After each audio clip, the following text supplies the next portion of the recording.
Történelmi apróságok. Lovagi balesetek. A késő középkor és koraújkor szinte kötelező eleme volt a lovagi torna, amely a katonai gyakorlásból nőtte ki magát szórakoztató látványossággá. Ez azonban gyakran veszélyes időtöltés volt. 5. Lipót. Erkölcsös Lipót mindkét szülője révén Árpád-házi leszármazott volt, ráadásul a felesége, második Géza magyar király leánya, Ilona volt. Így aztán ezer szállal kötődött a magyar történelemhez. Elsősorban arról híres vagy hírhedt, hogy ő fogadta el Oroszlánsző Rihádot a keresztes hadjáratból hazafelé menet, és óriási váltságdíjat kért az angol királyért. Harmadik Celesztén pápa ezért ki is közösítette, így Lipót újabb keresztes hadjáratra készült, hogy feloldozást nyerjen.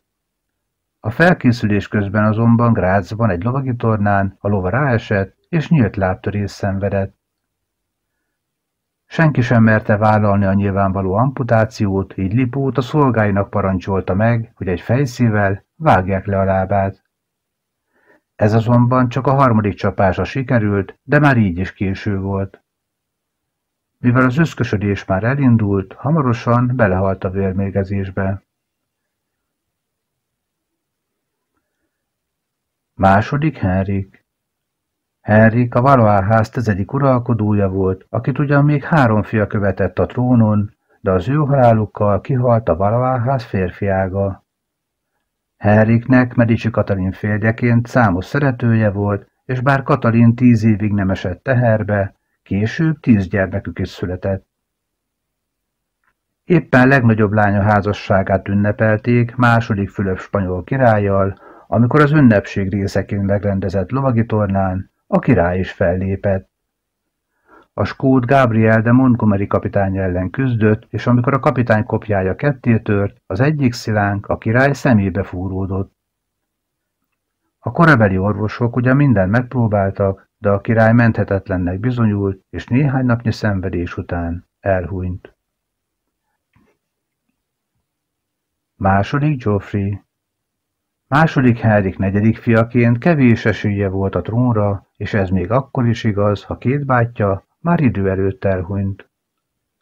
Jó barátságban volt Fülöp Ágos francia királlyal, és így ő képviselte az apját Fülöp Ágos koronázásán is.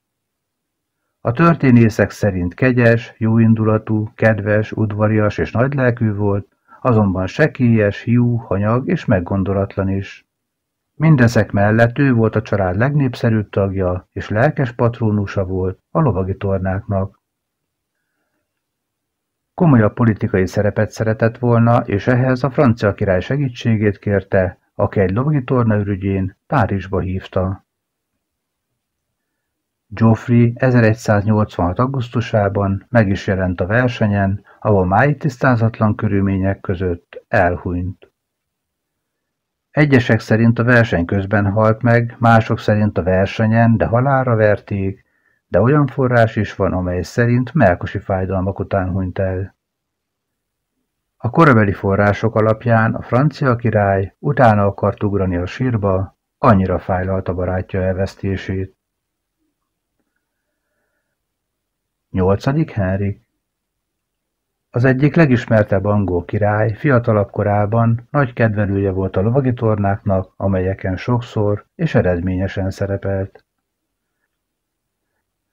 Mindez azonban hirtelen megváltozott 1536. január 24-én, amikor az akkor 44 éves király egy lovagi tornán küzdött. Számos alkalommal szerepelt már a különböző lovagi tornákon, és ezeken nagyon sok kisebb-nagyobb baleset érte. 1524 tavaszán éppen a sógorával, Charles Brandonnal küzdött meg, amikor a király elfelejtette lehúzni a sisakrostét, és a herceg láncsája a homlokán találta el, és pár centin múlott, hogy megmaradt a szeme.